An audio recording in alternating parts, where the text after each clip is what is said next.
Saudara, sebanyak 130 peserta Dai Cilik dan Hafiz Cilik mengikuti lomba Dai di Masjid Imigrasi Perintis Makassar, Sulawesi Selatan.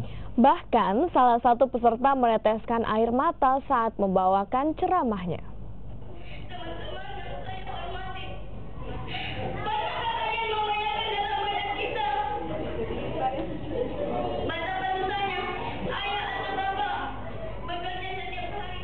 Salah satu peserta lomba Dai Cilik ini tak sanggup menahan air matanya saat membawakan ceramahnya yang berjudul Surga di Bawah Telapak Kaki Ibu di depan ratusan peserta dan dewan juri yang hadir.